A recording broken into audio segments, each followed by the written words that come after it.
Bonsoir, Madame, Messieurs.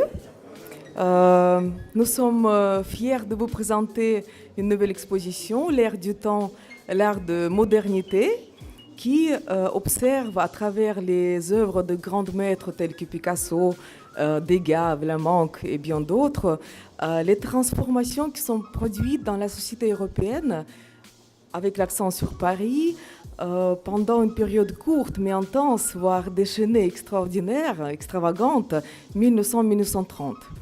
Le siècle s'ouvre avec l'exposition universelle de Paris et fait trait sur l'esthétique du présent par les emblématiques manifestations d'art nouveau et de belle époque, en passant par les années de Grande Guerre et la remontée de morale et surtout économique par la suite, les années folles, la naissance d'Art déco, pour aboutir aux années de début de Grande Dépression de 1929.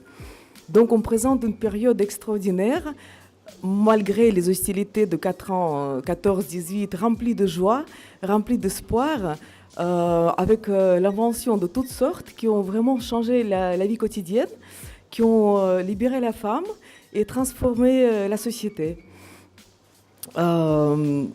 Déjà, il y avait une invention très importante en 1910, c'était la viscose, une nouvelle tissu qui en fait a drastiquement démocratisé la mode et grâce au petit coût des habits a rendu accessible la mode dans les milieux les plus démunis.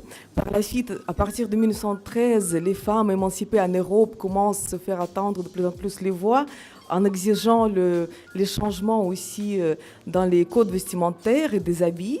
Et par la suite, après la Grande Guerre, quand la société a prononcé une fois que plus jamais ça, la société s'est lancée dans les joies.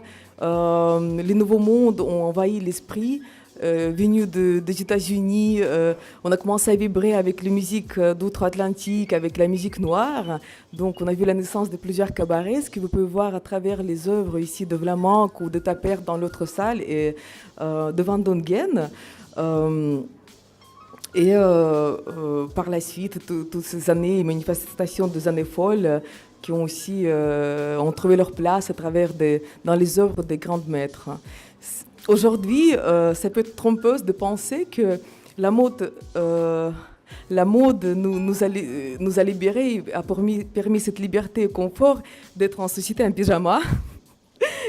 En fait, la vraie révolution s'est passée surtout dans les années 1900-1930, en commençant par la libération du corset, dont la dominance a duré plus de 2 siècles, avec un petit répit pendant le Premier Empire. Et par la suite, le changement radical des codes vestimentaires, mais comportementaux aussi, qui étaient jusque-là réservés aux hommes, les femmes ils mettent les pantalons, les habits de sport, ils adoptent les cheveux courts à la garçonne, ils se permettent de fumer en public, et là de suite, sans oublier grande révolution de l'invention de Chanel de petites robes noires en 1926.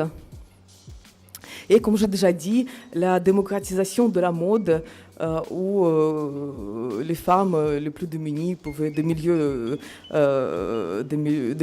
les plus simples pouvaient accéder à des tendances, avoir les habits des tendances. Donc en observant cette courte période et surtout en l'observant à travers les toiles de maître, il est difficile de se retenir de dire quel siècle, quelle période, et effectivement, encore une fois, rien n'était inventé après. Donc je vous laisse le plaisir de découvrir ces tendances et merci d'être venu. Merci.